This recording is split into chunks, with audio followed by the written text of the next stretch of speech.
Good morning. Happy birthday to Mr. Espinosa. Happy birthday, Dave. He's our birthday boy. Yeah. Well, I'm 72 now. Damn. I don't know how that shit snuck up on me, but thank God it has. Right on. Well, I appreciate that. Here we are again with my good friend Craig Aarons and my other very, very lifelong good friend Marvin Harrell. Good morning, everybody. We're going to talk a little. What are we going to talk about today, Marvin? We're going to talk about what's going on. We're going to talk about what's these protests and just how the public is feeling about what's going on in the world today. So I Sounds think like a Marvin Gaye song. It's dead on, ain't it? I think and I think it's so appropriate, and we have to get that message out there that we're participating as well.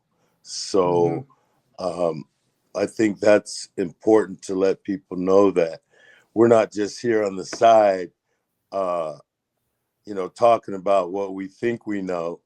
We're actually out there in the trenches doing what we need to do. Now let's explain that. I'm gonna introduce both of you folks for that because you had the opportunity to do this. Over the past couple of weeks, as most of you know out there, there's been a number of demonstrations throughout America from coast to coast relative to all this crap that's going on with the manipulation of our government and the destruction of our democracy by none other than the Republican Party and their head crony, Mr. Chump. Anyway, what these two gentlemen have been doing, and we have some video. I don't know if we're going to be able to show any of that today, but we will try to put it into this. They've been attending the demonstrations. Why don't you guys tell us about that? Craig, you went to some down in Southern California, right? Oh, Tell yeah. us what you went to. Yeah, well, Saturday, which was the April 5th, which you're referring to, David, I went to the one in Santa Ana, a regional one, and 6,000 people were there. Very impressive, all variety of ethnicities, and equally important were the support of the people driving by, honking, waving, very supportive and very peaceful, not only in Santa Ana, and I think Marvin might want to touch on this too, but my understanding really across the nation. I mean, I didn't read or hear any arrests or anything, but I'm going to speak just strictly of Santa Ana. And then Sunday I went to a rally, a protest rally, and I almost feel inclined to drop the protest part of it, or certainly add peaceful protest, the one in Irvine at the City Hall. Another good turnout, and that one is also growing. That was from 2 to 4 p.m. in the city of Irvine. And again, the cars driving, very supportive. And I'm seeing the numbers grow. Certainly people being upset with Trump and Musk. And they certainly, the support is not waning. It is growing in really large numbers. So that's my observation. Yeah. What'd you see, Marv? Well, where were you, first of all? Well, let me turn the clock back a bit. Myself and about 7 other people were doing we were doing a BLM protest in front of San Jose City Hall. It was a couple of years ago. And we would go out there every Saturday with our signs and shout slogans. And it was just 7 of us. And we felt that the 7 of us was enough to let the rest of the world know that there's people that are opposing because it was the Black Lives Matter thing, and Trump was involved in a lot of that bullshit, right?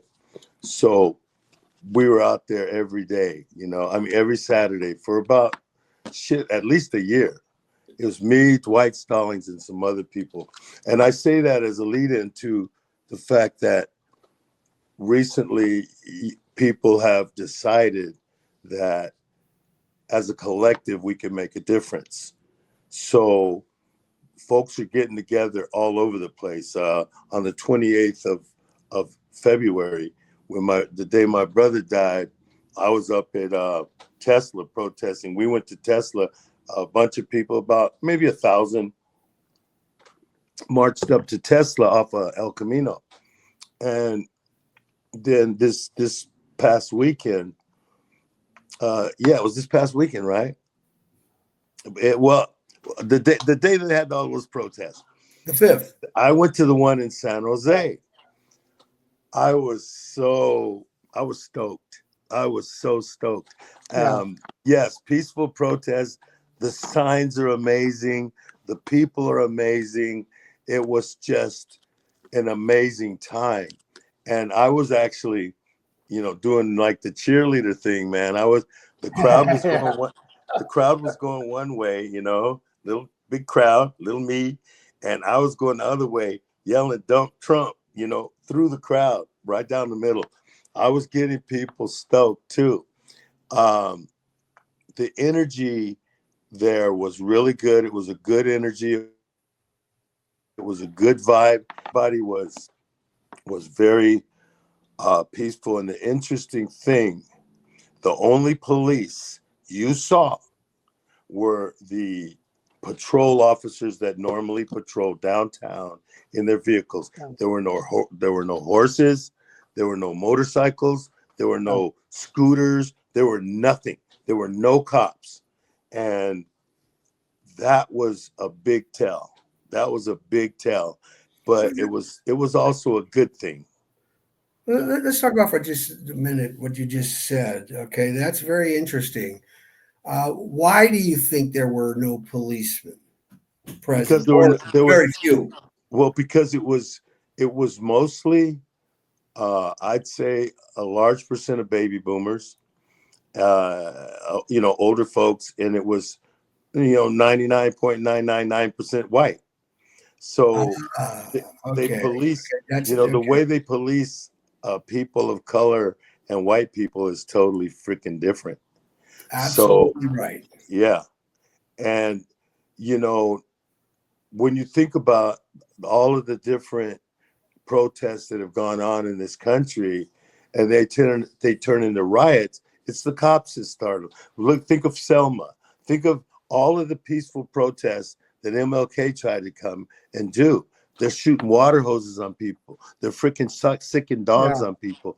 That's the kind of shit that they do to people of color. But you get a whole bunch of white folks, it's okay. We're not going to fuck with them. Well, the baby boomers, most of them are geriatric, so there's no threat there. Wheelchair bombers. But see, they wouldn't care if it was, if it was reversed, the colors were reversed, and it was a whole bunch of old black folks. They still stick dogs. They still do shit to us. Yeah, that's right. They still do it. Still corral them. They'd find a way and a reason. Yeah, and I think that's a big unfortunate as to the whole complexion of what's taking place right now. Now, I get there's two big issues: the stealing of all the resources here in the country, and the corruption of the government to destruction of democracy. Now, and that's valid, but also when you think of these protests, man, I saw LGBTQ. I was going to get to that. That's the third leg.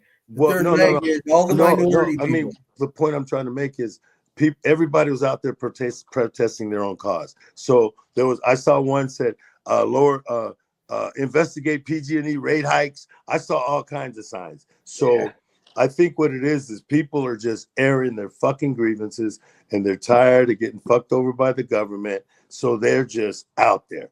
And the beautiful thing about it is everyone's exercising their rights, no matter what their cause is. And Trump has stirred up this grassroots pot of enthusiasm and people's desire to see the government run the way it's supposed to be run. I'm going to ask you something because I agree with what you're saying, but I'm trying to narrow the focus a little bit more. Okay. And I appreciate your general approach to what we're discussing here.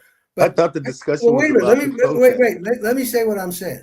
Okay, give me a chance first. All right. Now, what we see happening here is a direct cause by a mindset. Okay. In my opinion, everything that is transpiring right now is the result of a mindset. But what is that mindset? And who has it and why? All right. Well, to me, the mindset is real clear. It's bigotry and hate. Anybody who does not fit their standard of what an American citizen should be is substandard. That includes all minorities, okay, and across the board, LGBTQ, everybody, every Mhm. religious minority, all minorities in this country that suffer that stigma, not Right. meeting the American standard. That's a mindset as to who has that? Who has that? Well, we know there's an elitist group in this country, and we've identified them often. We've spoken of them often, Marvin, you and I, Craig and I. Uh, Well, that David, basically what you're saying, I think what it is, if you're not white, then you have a problem. And right now in this country, if you're not white and if you're not, then you're gonna have a problem. Because how can you see these poor white people supporting this rich conglomerate and of raping the country of all their wealth and depriving them Mhm. of their own services in their own communities, and they still support him? What? Mhm. And that goes to my other part. Why?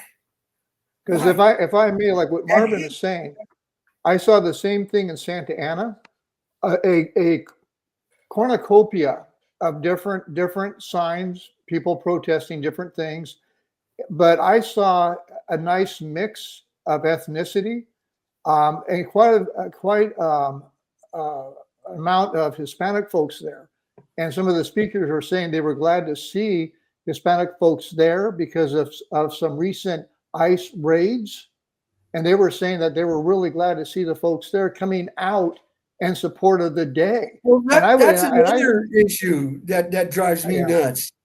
And Marvin and I, and we've discussed this, uh, as you and I have. Uh, I'll just say, Hispanics and I'll largely add, and supported Trump. I'll hold on for 1 second. And since I live here in Orange County, I was disgusted, surprised, shocked, and I live in South Orange County, and I thought, wow, how was the press able to suppress Yeah, um, yeah, ICE raids here in Santa Ana, of ICE going into Santa Ana and extracting these people right under the radar? Well, well, And I was really proud of the that's not my Hispanic point. community coming out, but I was really surprised at this going on. but Dave, Me too. But Dave, I want to get back. Dave, let me say something real quick. I see how you want to get into the philosophy of it, but I thought No, I that we were, don't. I want to I thought, well, hold identify. on, let I me want to finish, man. identify the root Please, I cause. didn't interrupt you, Dave. All I'm trying to say is I thought we were going to talk specifically about the protest and protesting. I didn't know we were going to talk about the issue and the reasons that people are protesting. So, I'm trying to figure out what our focus is. Well, I think our focus has been the exactly what's going on, and why people are protesting. But I just wanted to be very clear, and you started to talk about it, Craig. And I hate to bring this up to that, but it is that it's a straight up philosophy of hate by white dominant society. And I know we don't want to say that crap, but that's what it is against anybody who's a minority, and that's why we're protesting. And yeah, and I agree, Marvin. Yeah, we need to get back to what we want to talk about, how these people are. I think everybody should contact their senators. I think they should contact their congressional representatives. Pointing the finger at Trump is a waste of energy and time. Calling him names and saying he's this and he's that, so what? What a waste of time. You need to contact the people who are actually going to suffer from not getting the vote. And that And is the and and, senators in the midterms. and I think we should also try to engage Republicans, the Republican Absolutely right. politicians, Yeah, I and agree. that would be a strong form. I mean, I've gone to Congress. I've lobbied Congress before, and so Hmm. though we have power as people, And so Mhm. what we just showed a couple weeks ago was the seedling of what I believe is going to be a major blow up in people speaking out against the racism and the freaking Yeah. marginalization and the billionaires and the oligarchy. That's what people are going to be yelling louder and louder about. And one of the Well, I think ways they they already do, are. I think they well, already are. But again, to be clear, I'm not talking about Democrats contacting Democrat Republic. I'm talking about Republicans contacting Republican senators. I'm talking about contacting Republican senators. They control the House. Unfortunately, the Democrats have no control over this. That's a waste of time again. They need to focus on the Republican senators and the Republican congressional representatives. Those are the ones that need to be threatened with their jobs, their paycheck. Remember, it's all the people around Trump who go to jail, who fall, who suffer. It's not him. Going after him is a waste of time right now. So I think the protests need to be focused on Republican senators, Republican congressional representatives, because midterms are coming around. They get fired. They're lying to their constituency. And you're right, Marvin. I totally agree with you. Craig and I have been discussing this for weeks now about our focus should be with Republican people. I applaud any Republican who stands up. Just recently, Don Bacon, a congressional representative, a Republican, came up and said straight up in public, this is wrong. We need to stop this. Boom, boom, boom. I applaud that man. I don't care that he's a Republican. I care more that he is a Republican in this context. He's doing the right thing. So how, in your experience, Marvin, because I know you got way more experience doing this stuff than Craig and I, that's for certain, because I know your history. How would you say is the best way to approach these representatives, the Republican representatives? Yeah. oh, it's you know what I would suggest is, to keep it extremely grassroots. And Mhm. here's what I pictured in my head: getting a cross-generational group, a cross ethnicity group with that think the same way. And those Mhm. coalitions can be formed within some of these marches. We can start taking names of people we meet in these marches, and then Mm. you form these coalitions of cross-generational, cross ethnicities, and then you go lobby these Congress. You go to these Republicans. You go to these Republican, what they call rallies, town halls. That's Yeah. and I really feel that if we could get if we could get a lot of Latinos, a lot of Asians, because they voted for Trump. If we can get that group of people to go, with some white folks and some black folks too, and just show that everybody feels the way uh, the group feels, and we're just coming Yeah. as a microcosm of a big, humongous organism. That's How a good can point. I hate to get back to this, but every time I hear something of this, like I hear this group, Latinos for Trump, I'm like, wait a minute. How the hell did you get to that? How did you form? I mean, how do you wrap your brain around that whole conceptually? I never understood that, and so right now, and I'll be very strong about this. Well, what did you expect, guys? Pack your bags, get your suitcases ready because they're coming for you, dumbass. What did Yeah. you expect? And those and, Hey, and those other black representatives who kissed his butt oh trying to get yeah, into that. they didn't get nothing. Yeah, they did. They got put on the lawn. They got put right Yeah, on the lawn yeah, they're where they lawn belong. tennies. Yeah, there's those butlers out front, I those know. black-faced butlers. Man, stupid. Well, Byron Scott and that other guy. that's right. Those guys are whiter than I am. Yeah, You know, I mean, so Senator Tim Scott. I Tim mean, it's Scott. like, what were you thinking? You know, I mentioned, when I went to the rally on the 5th, this MAGA guy, and he was decked out. He had his cap on and everything, And a lot of the folks were walking around saying, don't talk to him, don't talk to him, don't talk to him. And I kind of positioned myself purposely where he would talk to me, and he did. So he came up and he came up and he says, "Can I talk to you?" And I said, "Yeah." And like I told this, to you guys, and I purposely wanted to talk to him because some of the protesters there were being pretty rude to him, like just go the F away and all of this. And I thought, oh no, that's like the worst thing you could really do, because that's what he wanted, right? He wanted to show these protesters that that side of what was going on. He's not afraid. Right, exactly. And he wanted to slice and dice his interview to make everybody there to look like a nut job. And so at the end of the interview, I think it turned out what was important is that he actually listened to me. And we started off, and I said, "Look, I know what you're going to do. You're going to slice and dice this and make me look like a nut job." "No, I'm not going to do that." I said, "That's exactly what you're going to do." I said, "Look, I know how to edit." And I said, you're going to make this whichever way you want to go." And so I forget his first question, but what stood out, I said, "Look, let's just get off your talking points and have a conversation." And we did. And I addressed what I thought his talking points were.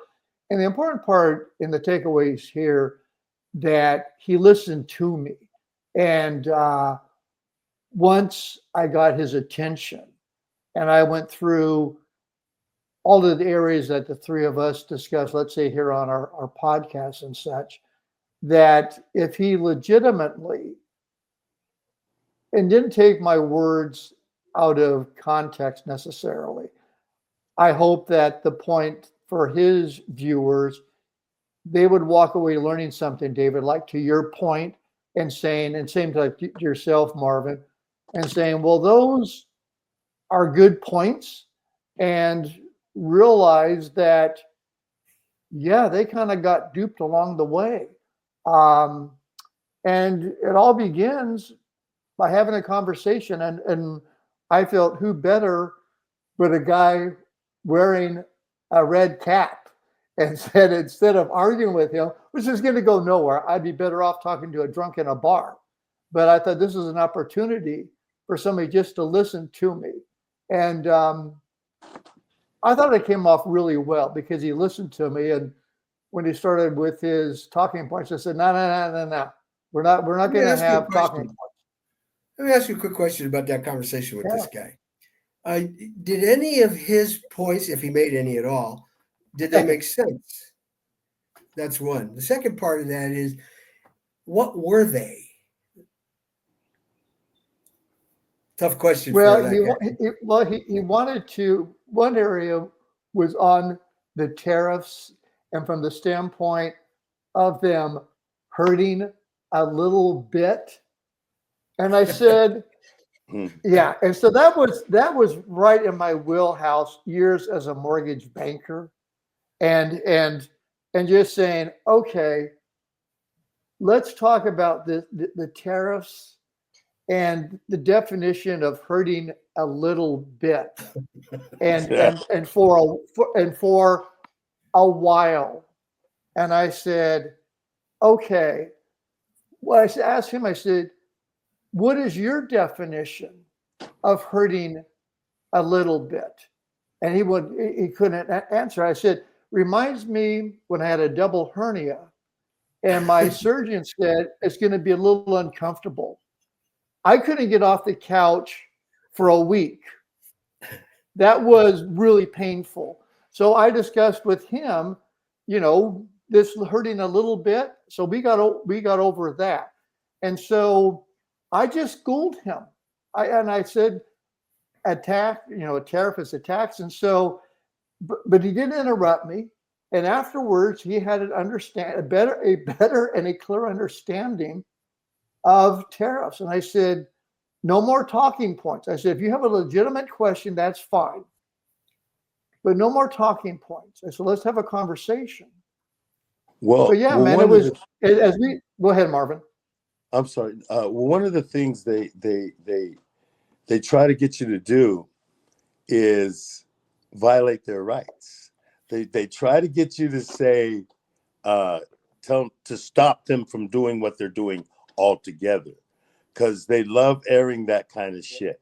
Look at the Dems say they're fighting for the Constitution, and they won't even let a MAGA. They tore the MAGA hat off, or they took the MAGA flag. So the best thing to do is just exactly what you did, and you schooled them, and that's what we have to do, because they're like kids, and they if they hear it in a mass setting, they take on whatever the mass says. But if you tell them one-on-one, then you can educate them a little bit. They're going to get back to the mass. But if somebody keeps, giving them information that's counter to what the propaganda that they've been fed, then you can change them. But it's because they're like kids. They're dumb.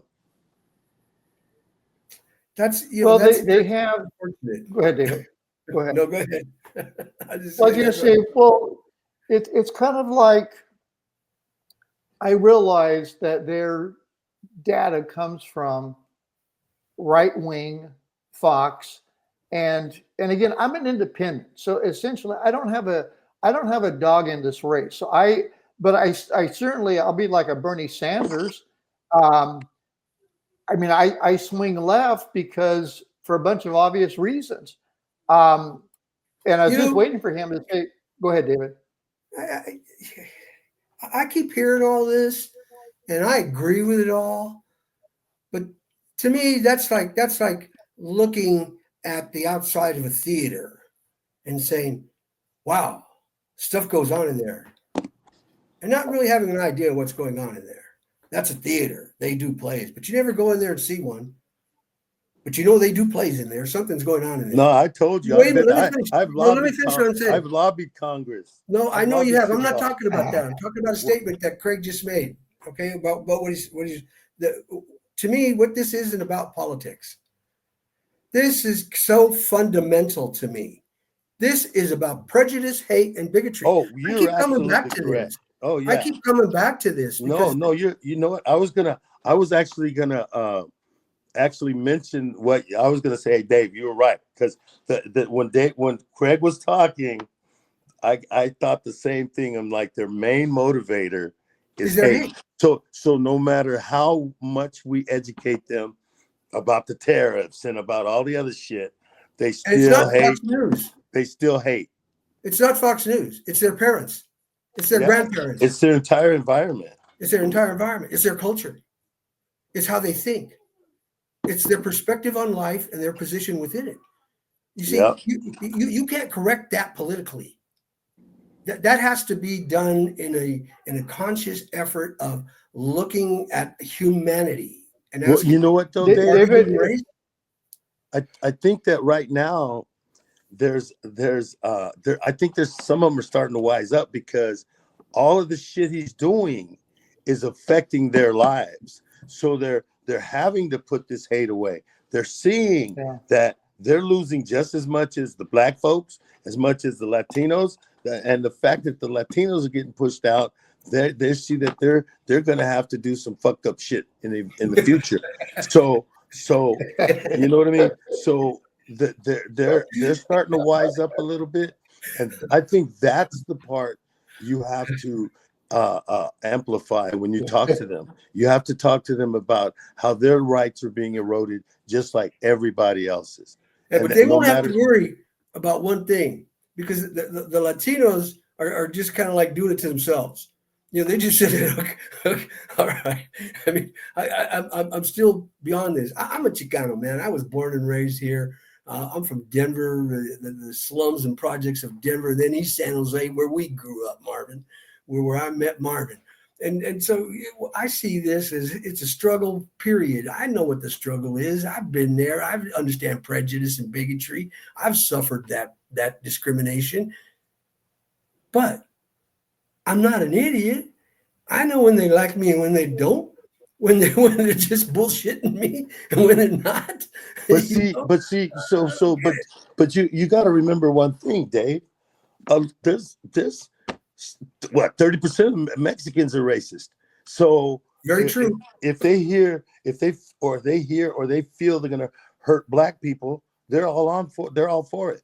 So, you have to look at the racism of people of color as well, because it's not just white people that are racist. So we have Absolutely this, right. yeah, and so that's what motivated a lot of those people that voted for Trump, that were Latinos. When I was a kid and I was growing up in the projects in Denver, I had a lot of black friends, a lot of kids there. Okay, but they didn't call them black in those days. They were Negroes, colored people, right? That was the terminology then. Well, this one kid called me a dirty Mexican. I got all hurt feelings about it and shit. He was a black kid, because these projects, there was heavy duty minorities, right? And he called me a dirty Mexican. I went home and told my dad. You know what he told me? Well, at least you ain't a nigger. I said, what? Now, over time, my dad grew out of that and changed and realized how stupid those statements were. But my dad, it's my stepfather, by the way. You got to remember, this man, half Apache Indian, okay, and half whatever Hispanic influence that may be. But he was raised. He was working on the railroad at the age of 12. So he comes from some hard knocks, and in his mind, there was this ladder. And even though he was not of high quality himself, at least he wasn't this. How do you wrap your head around that shit? How do you do that? How do you distinguish that? I have a brother who's a Republican. Yeah, so that's. I mean, you see it around you, so you know it's going on, and so when if a fix comes where it's going to help black folks, so say some legislation gets introduced, and they have an opportunity to oppose it, they will, and they won't. I was so happy, like in San Jose, during the BLM, they had a lot of stuff going on. Most of the people out there were Mexican. They were in San Jose marching up and down Santa Clara Street, and it was almost all Mexican. Well, remember how we grew up, Marvin, in the school we went to and whatnot. The Mexicans and the blacks, they hung together a lot. The hippies. I think there was a lot of. I'm not talking about it was a kind of a cross section, because there was a lot of hate coming from the Mexicans. I mean, that's why they had that riot. I remember that. They interviewed a guy in the middle of the street, and this guy goes, why are you guys rioting? A Mexican dude. He goes, because the black guys keep taking all of our girlfriends. I swear to God, this dude said this on ABC News. Oh my God. We got all of our girlfriends. We hung out with mostly heads. Right there. We hung out with hippies and shit. So it was always you was But they had this undercurrent. That's funny. They had this undercurrent, yeah. So I didn't know anything about that kind of vibe. I wasn't part of that vibe.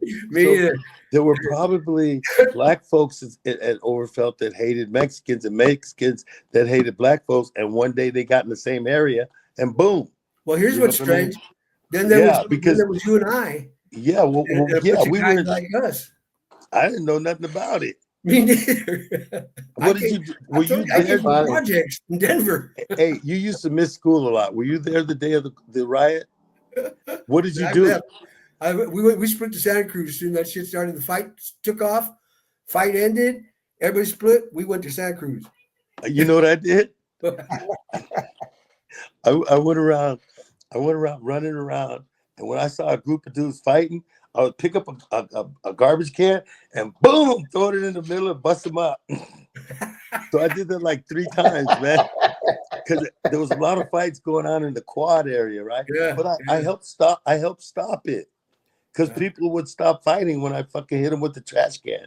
Gotta do it. So, but then the guy we split. We were like, I ain't doing this stupid shit.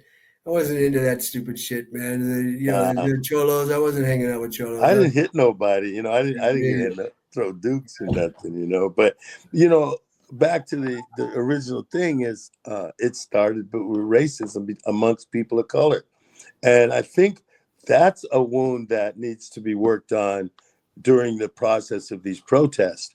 The fact that people of color have to realize that their lot is the same. and the poor whites need to understand that their lot is the same as the people of color. And if we can, like I said earlier, I think if we can form many coalitions within these protests that we're going to start meeting people, getting names, phone numbers, form phone trees, that shit grows exponentially. I've seen it happen. Good point. And it's very important that we do that kind of stuff, and things happen. Things change. Yeah. So what do you think people are using Facebook that way right now, in terms of trying to gather? Because I see a lot of stuff on Facebook, people slamming Trump. I have to admit, I've thrown my 2 cents into the pot at times. Do you think that's this coalition possibly? Because I see groups of whites and blacks and Mexicans and Asians and just everybody across the board pissed off, huh? Pissed off. I see people from abroad, from Australia, from Canada, from all over the world, who say, "Wow, I can't believe what's happening for you folks." They're worried for us.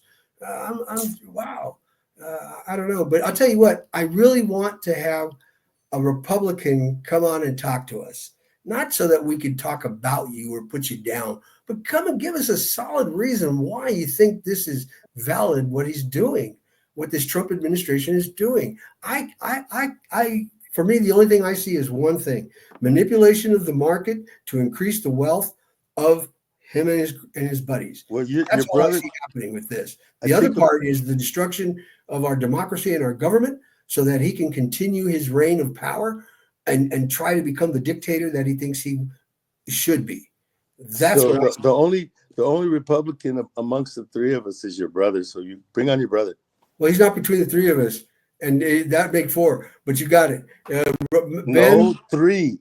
Ben, I said between the three of us on the screen right now. Oh, no, he knows Republicans, and I'm sure you do too. Yeah, I'm just joking.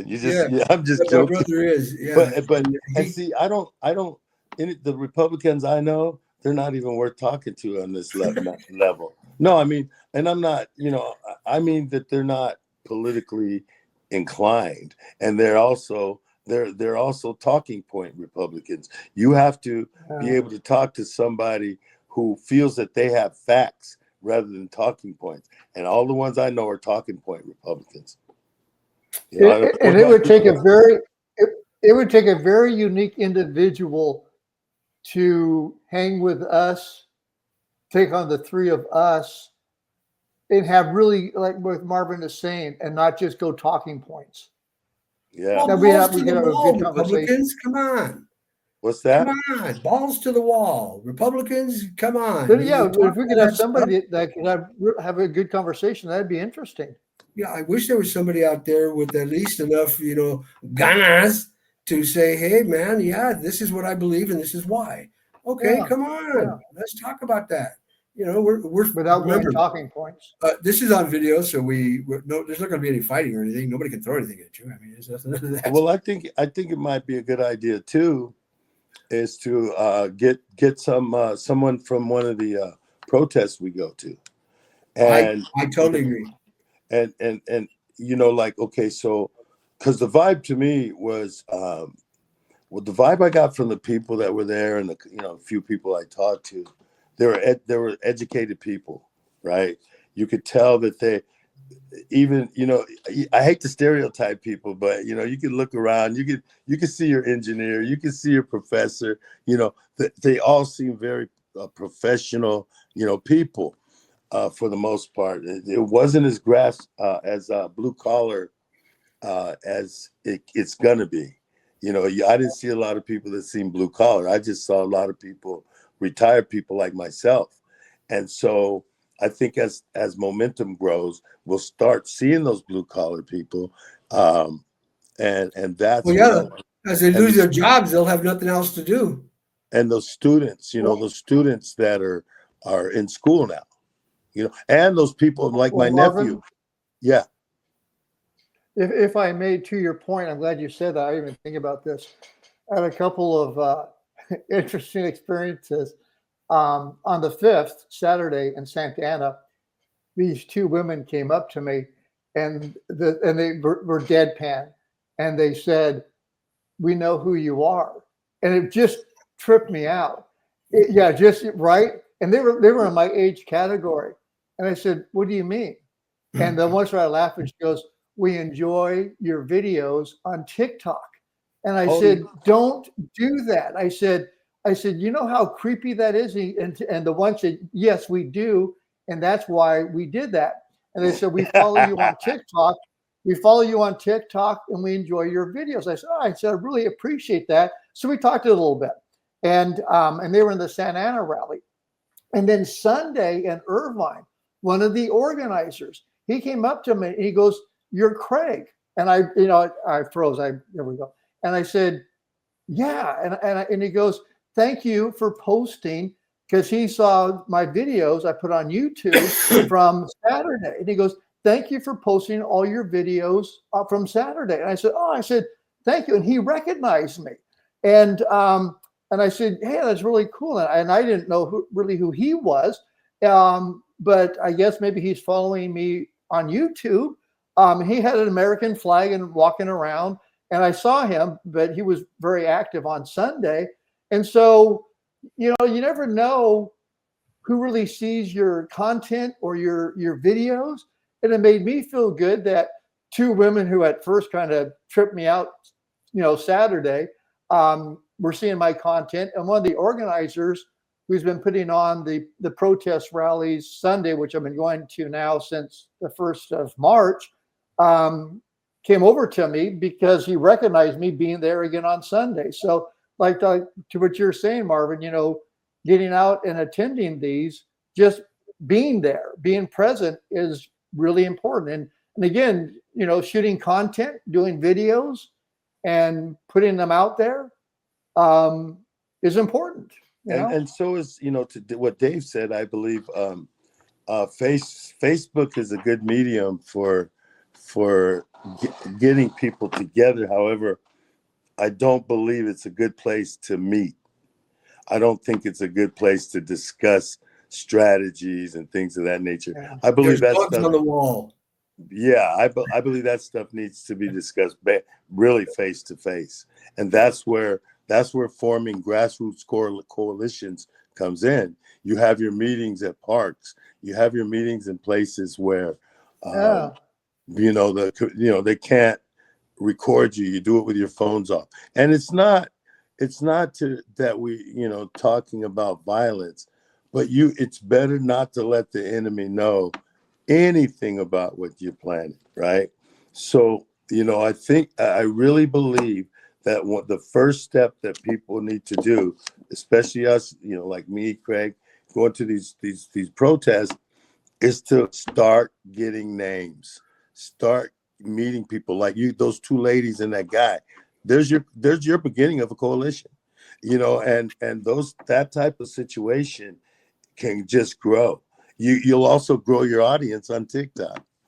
I want to address something you just said, Marvin.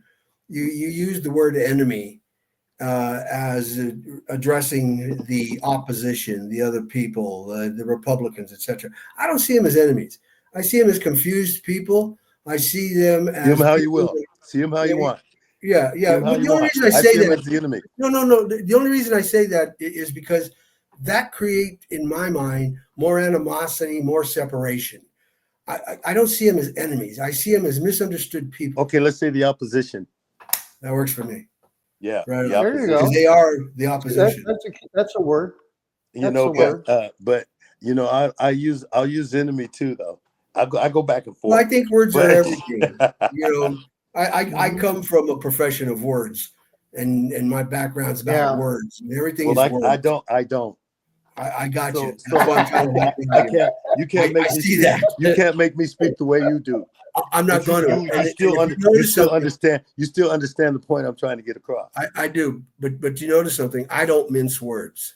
Neither do I say exactly what I feel. Neither and I don't care who's listening or what they think about me. Exactly. Neither do I.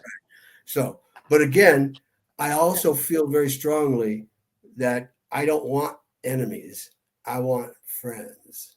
Yeah. And don't get me wrong, I've created enemies. I got some people out there who right now stand up and go, "Oh no, he's a lying son of a bitch. He creates enemies. He's created one of Well, me." David, if I may, to that point, what I do not understand. We were talking about this earlier, Marvin, and we kept talking, and I lost my point or forgot my point. That with this White House and how we talk to people, that how nasty they are, like J.D. Vance referring to people in China as peasants, and Caroline Leavitt, the White House spokesperson, and talking down at these press conferences. I mean, it's the whole White House thing. That how do you go back and negotiate with all tariffs? I don't get it. And you go back to decency and how you talk to people, and you're referring to Chinese people as peasants. I find at times as an American evangelical stuff. What's that? It's like this whole evangelical business. Everybody's a Christian in church, right? Right. Outside of church, they're all a bunch of hypocrite, hating, lying ass bigots. Give me a break. It's the same thing. It is what it is. I'm not inventing them. They're inventing themselves and exposing themselves. And like, I love what Marvin's point is about, these coalitions, like minds. And I agree. You never know who's listening. I'm sorry. Facebook, their algorithms are set to pick up certain words and certain phrases, certain things, and they start adjusting the climate. I've had my shit adjusted many times. Well, I think I told both of you guys since I joined the DNC, my emails are messed up. I won't get any for a whole day, and then the next morning, everything from the day before all shows up, and then that evening, that day will disappear. And like this happened this week. All of my emails from Monday didn't come till Tuesday. What does that tell you? Then Tuesday they disappeared, and by Wednesday, the most recent email I had was Monday. So and then they'll just show up a whole bunch all at once. They're screening my shit. And if I were to think different, I'd be stupid, But they've been watching me for a long time, and they still ain't figured out. They can't figure out what I'm doing because I ain't doing nothing wrong. But they watch anybody who's very speaks out, vociferous. Yes. Oh yeah. People who speak out. Yeah.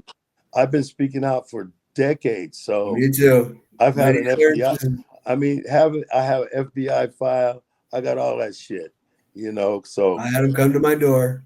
I know what you're saying. No, I'm saying I couldn't get certain jobs because of my FBI file. So I literally have a file with the FBI. So and it's not because I didn't. Well, I've had FBI clearances. So do I. I have a top clearances secret. And whatnot. So yeah, I had a top secret clearance when I was in the Navy, but since I got out, I couldn't probably get a confidential clearance. But after I got out, I joined groups that were speaking loudly against our government. So that got me the FBI file, and it was the negative file, right? So Craig, if you start getting snooped on, it's because you're hanging out with Marvin. Yeah, seriously. No, seriously. It's the guys I'm hanging out with. Certain people that I know, they know that you're gonna hear clicks and pops when you call me. Well, my mom, rest her soul, she'd say, I don't know, Craig, but I just don't think you hanging out with Marvin and Dave is such a good thing.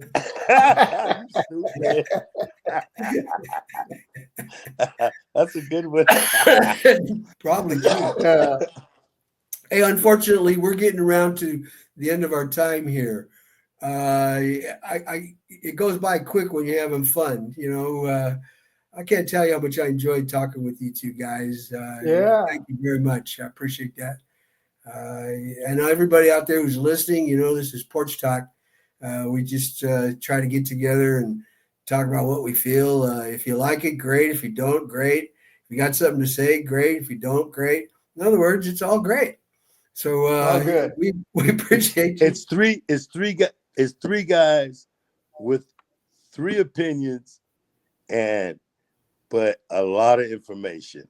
And we have ideas that we want to share with you, and we have ideas that we hope that you have for us. So if you want to be more in dealing with us, let us know, and we will definitely embrace you. And if you're Republican out there and you feel like you want to sit down and talk with us, come contact Craig Aarons, and he will make it happen. And if you're having a party and you'd like us as guests to do a presentation, just let us know. We'd be happy to show up. We got a road show. Okay. Anyway, thank you so much. And yes, Marvin, we love having Marvin here. He's, as you see, he's joined us. He's becoming a regular. We like that. He adds a lot, brings a lot to the porch. And remember something very important. We make films. We got 4 films out there. CRA Entertainment. Please look us up. You know what? Last night, man, I was on YouTube. Crumbs is on YouTube now, huh? Yes, it's been on there for a while. Watch it. Oh, okay. I tried to, but it didn't have the little thing to click on. I don't know why. All the other movies did, but the Crumbs didn't. But that's one of their movies, The Crumbs. CRA Entertainment. Down the street. What else, Craig? Boogie Nights. They're all there. They're all there. Rear Window, or was that don't just speak up on me like that. First time I heard the title of Hitchcock's Rear Window, I had a bad thought. Peace.